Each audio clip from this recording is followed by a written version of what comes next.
નમસ્કાર, આપ જોઈ રહ્યા છો નેશન પ્લસ ન્યૂઝ. હું છું આપની સાથે હેતલ ભગત. અરવલ્લી જિલ્લાના મોડાસા સહિત ગ્રામ્ય પંથકમાં ધોધમાર વરસાદ નોંધાયો છે, જેમાં ભારે વરસાદને કારણે માર્કેટ યાર્ડમાં વરસાદી પાણી ભરાયા છે. તો વરસાદી પાણી ભરાવાના કારણે વાહન ચાલકો, વેપારીઓ, ખેડૂતો અને ગ્રાહકોને હાલાકી ભોગવવાનો વારો આવ્યો છે. અરવલ્લી જિલ્લાના મોડાસા સહિત ગ્રામ્ય પંથકમાં ધોધમાર વરસાદ નોંધાયો છે, જેમાં ભારે વરસાદને કારણે માર્કેટ યાર્ડમાં વરસાદી પાણી ભરાય છે. જેમાં ત્યારે વરસાદી પાણી ભરાવાને કારણે વાહન ચાલકો, વેપારીઓ, ખેડૂતો અને ગ્રાહકોને હાલાકી ભોગવવાનો વારો આવ્યો છે. માર્કેટ યાર્ડમાં વર્ષો જૂની પાણી ભરાવાની સમસ્યાથી લોકો ત્રસ્ત થયા છે. તો મોડાસા શહેરમાં 2 કલાકમાં 2 ઇંચ જેટલો વરસાદ નોંધાયો છે. શામળાજી ગોધરા સ્ટેટ હાઈવે પર પાણી ભરાયા છે.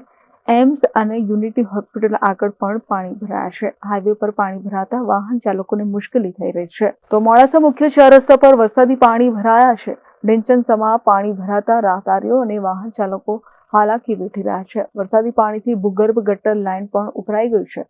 પાલિકાના નીચાણવાળા વિસ્તારમાં પાણી ભરાવાની વર્ષો જૂની સમસ્યા નિવારવા તંત્ર નિષ્ફળ ગયું છે. મહેન્દ્ર પ્રસાદ, નેશન પ્લસ ન્યૂઝ, અરવલ્લી. સમાચારોના સતત અપડેટ મેળવવા માટે અમારી નેશન પ્લસ ન્યૂઝની યુટ્યુબ ચેનલને સબસ્ક્રાઇબ કરો, બેલ આઇકન દબાવો અને જોડાયેલા રહો ફેસબુક, ઇન્સ્ટાગ્રામ અને ટ્વિટર પર.